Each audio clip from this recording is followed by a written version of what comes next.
largely phase 3.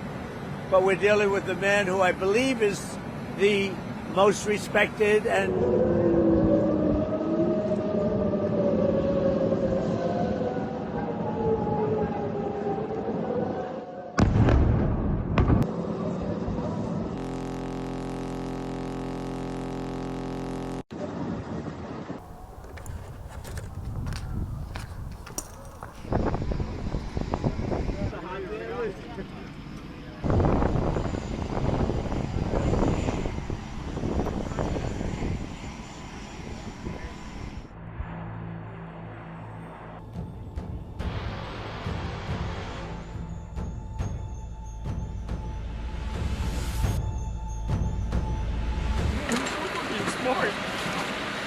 Give it, sir. Who's behind you?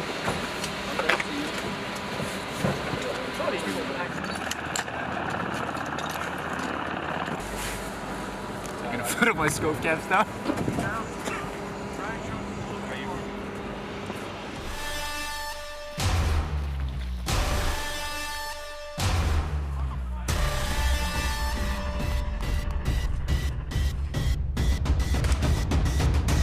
Dude.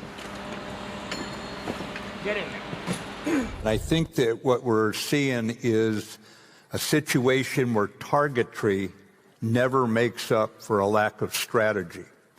And by that I mean 15,000 targets have been hit. There have been significant military successes, but they are not matched by strategic outcomes. Now, some of the strategic outcomes early on, unconditional surrender, regime change, we're going to dictate who the next supreme leader is. Those were clearly nonsense. Those were delusional. So imminence means that it's in the near term, it's on the horizon, it's coming, sooner rather than later. But there's no intelligence that I've seen coming out in any type of reporting that suggests that either from a ballistic missile standpoint or from a nuclear standpoint, or even from a terrorist standpoint, that there was anything imminent that the United States really needed to go forward with this invasion of Iranian airspace and the bombing campaign. And so therefore, I think the lies are coming fast and furiously as a way to justify the rationale for the war, and there really is no rationale for it.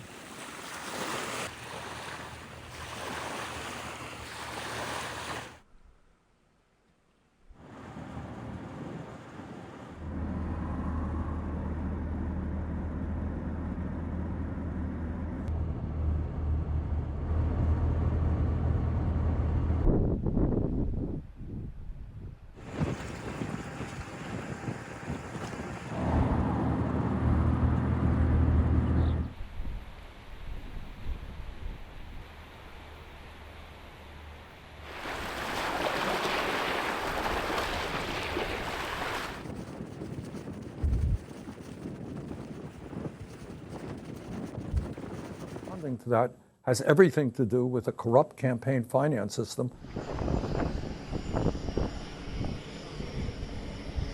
There is evidence that, in fact, he is not talking to Iran, that's a lie, stated in order to calm the stock market and to lower oil prices. So I have not a lot of confidence in anything the president says regarding the war. This is a war we should never have gotten into. This is a war right now which has already resulted in thousands of people are being killed. In Lebanon, you had 1 million people who are displaced. I hope it ends as soon as possible. I mean, I think that's the real question. But I mean, the president said today that when he told Secretary Pete Hegseth the war might be winding down, the president said he was disappointed in that. What do you make of that? He was disappointed in what? He said that Hegseth was disappointed when the president told him the war may be winding down soon. Look, I frankly don't believe much of what the president says, so no comment on that. If they come to Congress and ask for $200 billion, what's your response to that? Absolutely not. In fact, we're going to bring forth a joint resolution of disapproval in a couple of weeks, which will stop the 20,000 bombs that are going to Israel and the bulldozers that are going to Israel to knock down homes and buildings on the West Bank. So no, I will not support funding for that war. The president has heavily praised Israel and talked about what an ally they've been in this. Obviously, one thing that's really affected Americans, and I'm sure you've heard this from your constituents, is gas prices here at home, energy prices, what we've been seeing with this global energy crisis that's playing out? And the answer is yes, of course. Gas prices are rising. People are deeply concerned. This is a president who's supposed to be worrying about affordability. But let's put it into a broader context. The United States of America started this war. It launched an initiative, a unilateral attack along with Israel, which assassinated the leaders of those countries, and starting a situation now which is causing massive, massive suffering in the Middle East. And whether we want to be working with Israel, which has devastated the people of Gaza, 10% of the people of Gaza are dead or wounded, I'm not quite sure those are the alliances, those are the allies we need to be working with.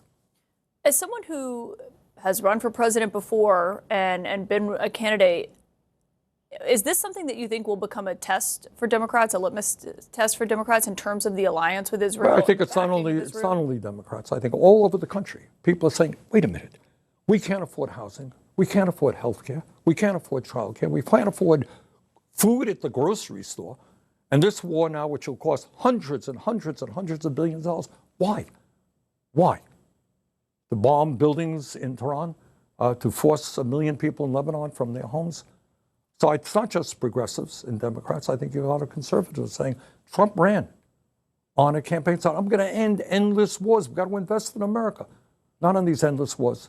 And he went back on his word. So I think the polling suggests that whether you're Republicans, Democrats, this is not a war the American people want. Yeah, there's a poll that said a lot of Americans think that the White House isn't focused enough on domestic issues. Yeah, no kidding. Working class people are having a hard time getting by. 60% of our people live in paycheck to paycheck, while Trump and his billionaire friends have never had it so good. And now we're spending what will amount to many hundreds of billions of dollars on a war that should not be fought. The American people are not happy about it. 播报新闻是我的日常，必须时刻保持妆容和皮肤的最佳状态。当来到人生中最重要的时刻，也是 KS 逆时奇迹帮助我轻松驾驭，闪闪发光。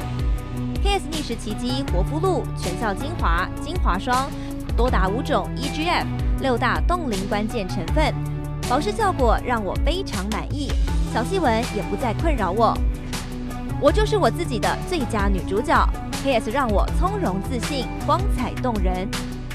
我是我人生中的大女主，我的最爱我做主。KS 逆时奇迹系列热卖中，下单请上快点购。透过中天新闻网 App 下单立减50，或输入 CTI 推荐码有额外折扣。